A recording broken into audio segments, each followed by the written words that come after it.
Deuxième chapitre. Leçon numéro 5. Les différents éléments de votre show, Solid Color.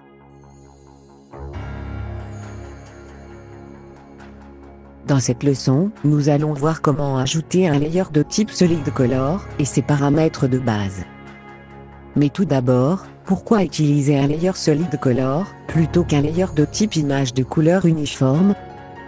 Quant à l'utilisation de base, cela n'aurait aucune importance.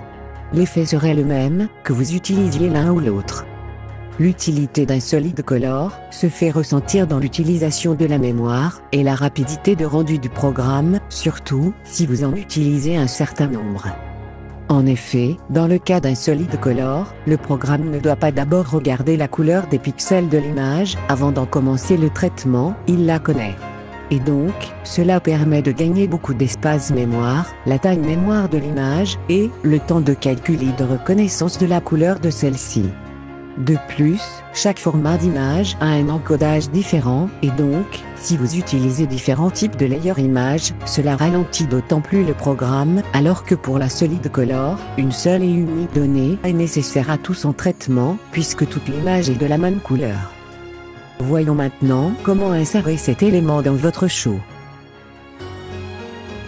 L'ajout d'un Solid Color est le même que pour tous les types de layers. Soit vous cliquez sur le plus, soit vous cliquez sur l'icône outil, ou vous faites un clic droit dans la zone des layers, et vous choisissez l'option Add Layer, puis vous sélectionnez Add Solid Color dans le menu contextuel. Dès votre commande effectuée, une boîte de réglage va s'ouvrir, elle est nommée Solid Color Layer. Cette fenêtre est composée de 3 parties. La partie supérieure est l'écran d'aperçu de votre layer. Vous pouvez y voir sa couleur et sa forme. À sa création, le Solid Color est blanc et sa taille est égale à la taille de votre show. Si vous avez opté pour un format HD normal, vous avez une taille de 1280 sur 720 pixels. Sa seconde partie contient les informations et commandes de modification de votre layer. En premier, sa couleur. Vous avez un aperçu rectangulaire de celle-ci, et un bouton de commande, Set. Cliquez sur ce dernier pour ouvrir l'éditeur de couleurs. Cet éditeur est le même pour toutes les commandes d'édition de couleurs, nous l'avons déjà vu dans la leçon sur les backgrounds. Pour sélectionner une couleur, vous avez 3 possibilités. La première, cliquez sur l'outil pipette, en haut à gauche, votre curseur va se transformer en pipette.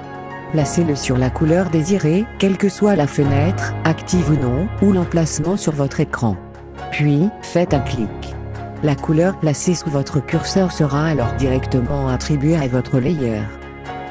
La seconde, nous l'avons décrite précédemment, vous sélectionnez la couleur désirée dans l'anneau colorimétrique, puis, vous choisissez son intensité et sa saturation dans le triangle central.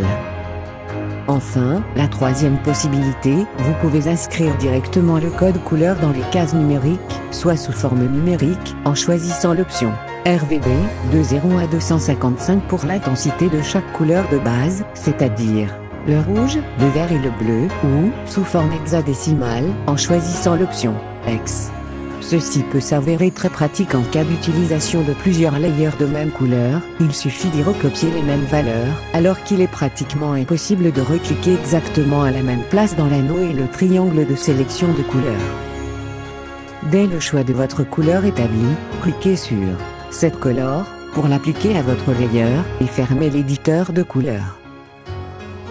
Juste en dessous, vous avez le réglage de la transparence de votre layer. C'est la commande Opacity. Elle est exprimée en pourcentage. Vous pouvez, soit, directement inscrire la valeur désirée dans la case numérique, soit, la régler en utilisant le curseur de réglage qui s'ouvre dès que vous cliquez sur la case numérique. À 0%, votre layer est totalement transparent, et donc, invisible. Vous remarquerez que, comme dans beaucoup de programmes, l'invisibilité est représentée par un damier gris et blanc. À 50%, votre layer est semi-transparent. Sélectionnez l'intensité désirée. Juste à la droite de la case numérique, vous avez une flèche anti-horaire. Si vous cliquez dessus, la valeur sera réinitialisée à sa valeur par défaut, c'est-à-dire 100% dans ce cas. La troisième ligne est le réglage de la taille de votre layer. La taille est exprimée en pixels et non en pourcentage d'écran. Rappelez-vous, en utilisation normale, un layer, quel que soit son type, sera toujours, pour une taille à 100%, égale au moins sur une de ces deux dimensions, à la taille de votre écran. L'utilité du réglage de la résolution apparaît dans l'utilisation de ce type de layer en tant que masque. Vous pouvez alors lui donner la même résolution que l'image ou la vidéo pour laquelle il va servir, et donc ne pas devoir effectuer des réglages approximatifs à l'aide des commandes de zoom. Inscrivez directement les valeurs souhaitées dans les deux cases numériques. La première étant la largeur et la seconde la hauteur de votre layer. Sachez que la valeur minimale est de 35 pixels. Nous vous recommandons également de ne pas dépasser la taille de votre show, cela est complètement inutile et allonge le temps de calcul pour la création de celui-ci. Comme pour beaucoup de commandes, à l'extrême droite de celle-ci, vous avez la flèche anti-horaire vous permettant de la réinitialiser à la valeur d'origine. Enfin, en dessous, vous avez les deux boutons permettant de fermer cet éditeur. Le premier, OK, applique les modifications apportées, et le second, chancelle, les ignore et ferme l'éditeur. Appliquez vos modifications et fermez l'éditeur. Dès la fermeture de la fenêtre d'édition de votre layer, les modifications lui sont apportées et il apparaît dans la fenêtre de prévisualisation, tel qu'il apparaîtra dans votre show. Il a également été ajouté à votre liste de layers sous le nom solide suivi d'un chiffre. Ici, 1, puisque c'est le premier et le seul layer de votre show. Son nom apparaît également dans l'encart Selected Layer, ainsi que le type de layer, Solid Color. Vous pouvez le renommer en utilisant la commande Rename, qui ouvre une fenêtre vous permettant de changer le nom à votre convenance, vous permettant ainsi d'en connaître, par exemple, son utilité dans le show. Introduisez le nouveau nom dans la zone texte, puis, cliquez sur OK pour l'appliquer à votre layer, ou sur Chancel pour ignorer cette modification.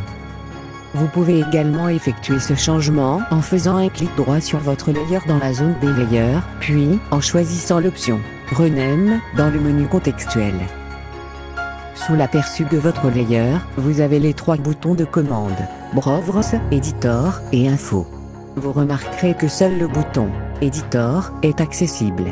Si vous cliquez dessus, celui-ci va réouvrir la fenêtre d'édition de Solid Color.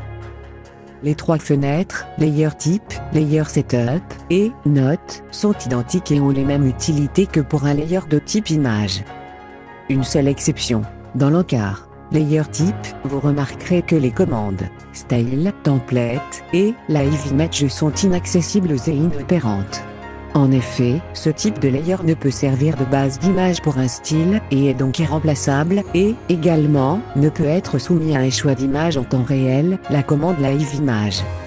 La commande Mask est également inaccessible pour le moment, car elle ne peut être utilisée que en combinaison avec au moins un second layer.